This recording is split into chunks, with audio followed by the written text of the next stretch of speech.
Bonjour, je m'appelle Ivan Avramov, je suis le directeur scientifique du laboratoire Kotor Pharma et je vais vous présenter aujourd'hui une plante qui est très commune en Méditerranée qui s'appelle la férule et qui est connue depuis l'Antiquité puisque c'est la plante qui aurait servi grâce à sa tige à transporter le feu de l'Olympe. Mais avant d'aborder cette plante, je voulais vous dire aussi que mon dernier livre, Précieuse médicinale, éloge de 10 plantes nourricières, est sorti voilà maintenant 2 mois et qu'il est disponible sur le site qui s'affiche en bas de votre écran. C'est un livre qui parle de 10 plantes très communes que l'on retrouve un peu partout en France et qui ont des propriétés nutritives et médicinales très importantes.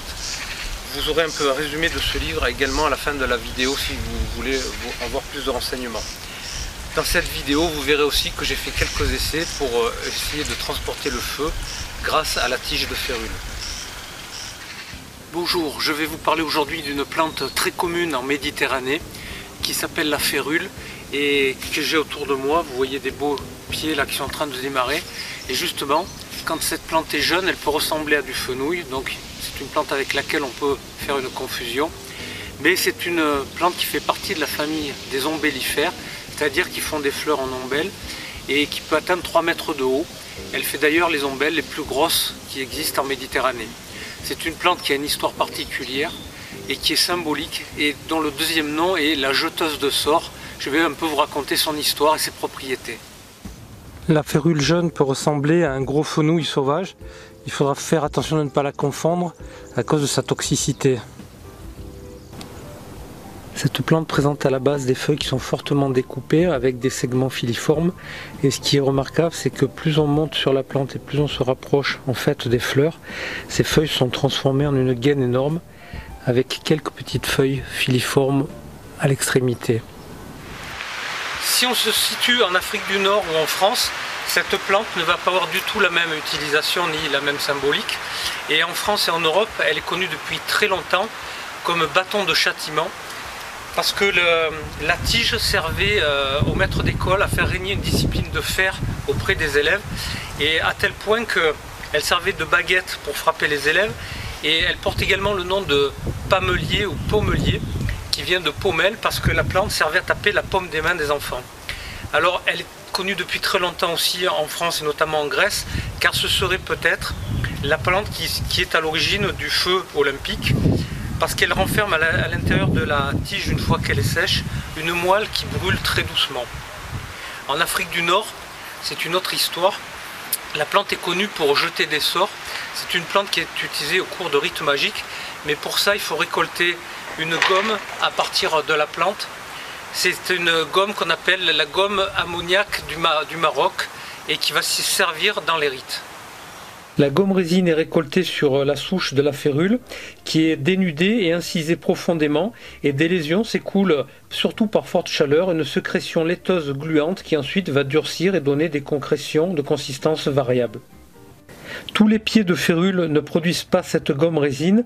Il existe une variété particulière appelée férule commune, variété gomifera, qui est la seule susceptible de produire ces sécrétions de façon importante. Enfin, il faut savoir qu'il existe d'autres résines que l'on arrive à extraire d'autres espèces de férules, notamment l'ase fétide, qui est une résine qui est obtenue à partir de diverses espèces de férules qu'on rencontre principalement en Iran, Afghanistan et au Turkménistan. Cette gomme résine marocaine, donc le phasu marocain, était très recherchée en Orient en tant que médicament, aphrodisiaque, encens et ingrédient de magie. C'était un condiment et un constituant aussi des pâtes épilatoires. Les pèlerins marocains qui se rendaient au lieu saint l'emportaient dans leur bagage comme monnaie d'échange, et il fit aussi l'objet d'un commerce maritime florissant par Essaouira et El Jadida vers l'Inde.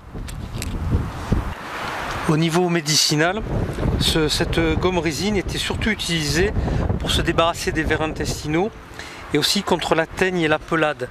La gomme servait à faire des préparations utilisées dans les dermatoses, les maladies de peau, mais aussi contre les rhumatismes pour les douleurs. Mais comme je vous le disais, c'est surtout dans la pratique de la sorcellerie, en utilisation de fumigation rituelle ou magique, que cette plante et que ce phasu va être utilisé, puisque le phasu va permettre de faire fuir les génies. C'est que notre plante est vraiment la plante des ensorceleurs. Le mot phasu veut dire d'ailleurs en français celle qui défait les sortilèges, car la plante est énormément utilisée notamment pour chasser les génies, bon ou mauvais, en raison de sa forte odeur. On l'emploie donc pour défaire les sortilèges malfaisants et aussi pour annuler l'effet protecteur des talismans et éloigner d'un endroit où on veut entreprendre une mauvaise action les anges gardiens du lieu. Cette gomme résine ou phasu sert depuis des siècles à Marrakech à fabriquer un encens qui sent très mauvais et destiné à jeter le mauvais sort. Alors au début de cette vidéo, je vous parlais de la férule en tant que bâton de châtiment qui permettait avec la tige de férule à frapper les élèves, ce qui est à l'origine de l'expression être sous la férule de quelqu'un.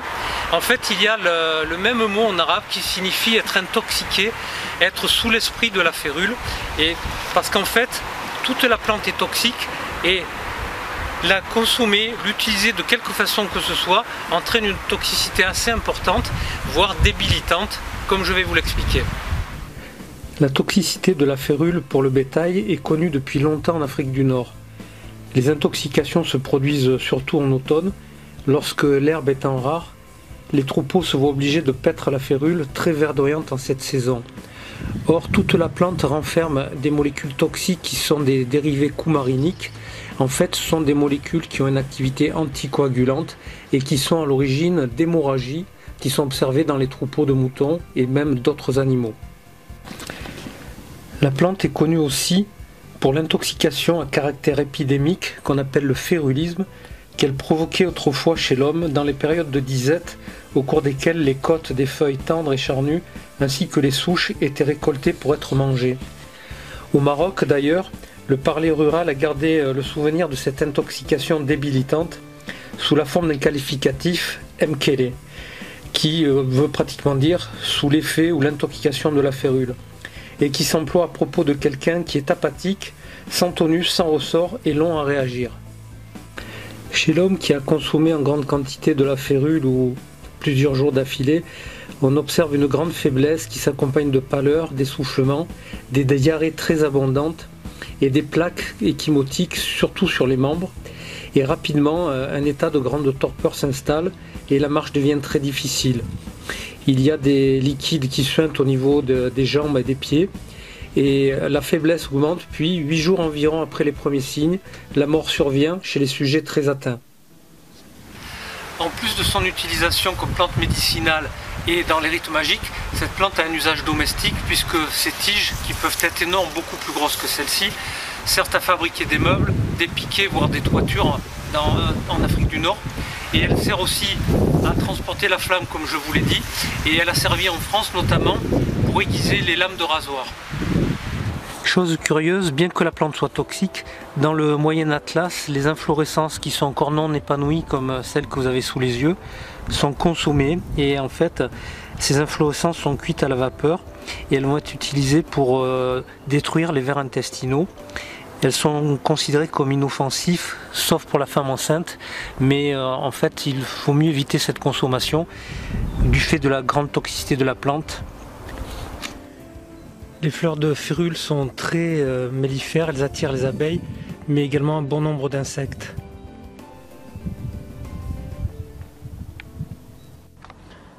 Les fleurs de férule attirent beaucoup d'insectes, comme cette araignée qui y a fait son nid et son garde-manger juste à côté. J'ai avec moi 2 tiges de férule sèche, donc vous voyez un peu la différence que peut avoir cette plante. Une première que j'ai depuis le début et une autre que j'ai trouvée. La première fait 2,5 cm de diamètre et la deuxième fait 6 cm. Vous voyez qu'elle est bien plus grande. Et sur cette deuxième, j'ai enlevé l'écorce externe pour ne garder que la moelle que l'on voit en haut. Et je vais essayer de l'allumer, de voir combien de temps j'arrive à conserver la flamme de cette tige, sachant qu'il y a eu de nombreuses expériences déjà et que de nombreux auteurs ont eu beaucoup de mal à conserver le feu. Les tentatives vont d'une durée de 30 secondes jusqu'à à peu près 14-15 minutes dans le meilleur des cas. Donc ce qui ne confirme pas le fait que, soi-disant, les habitants de Grèce arrivaient à transporter la braise ou d'une flamme grâce à une tige de férule d'une île sur une autre. Mais enfin, on va faire le test et je vais chronométrer ce qui se passe.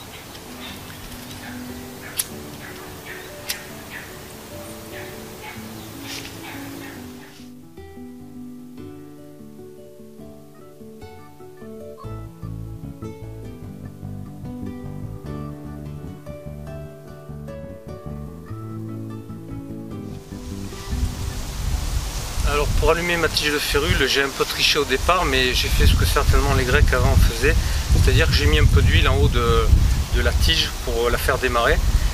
La flamme a bien pris, et puis d'un coup avec le vent ça s'arrête, mais la braise continue et le chronomètre tourne, donc on va voir combien de temps j'arrive à garder l'incandescence dans cette tige.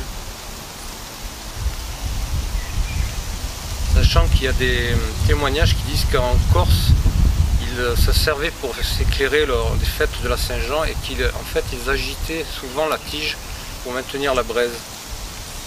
Mais ça a l'air de tenir pour l'instant avec le vent. Voilà, ça fait maintenant 10 minutes que je maintiens un peu le feu dans la férule. Il y a toujours de la braise, donc c'est vrai qu'il y a un peu de vent aujourd'hui que ça aide, mais on peut voir que la tige continue à se consumer. Et apparemment il y a bien de la braise encore à l'intérieur. Je vais voir combien de temps je vais réussir à tenir. De nombreux auteurs racontent que Prométhée avait volé le feu à Zeus et l'avait ramené aux hommes grâce à une tige de férule. Et bien écoutez, j'aurais fait un très mauvais Prométhée comme beaucoup d'autres personnes, puisque ça a tenu exactement 12 minutes et 45 secondes et il n'y a plus rien. Pourtant j'ai soufflé un peu sur la braise pour essayer de la maintenir, donc l'expérience n'est pas concluante. Voilà, j'espère que cette vidéo vous aura intéressé et je vous dis à très bientôt.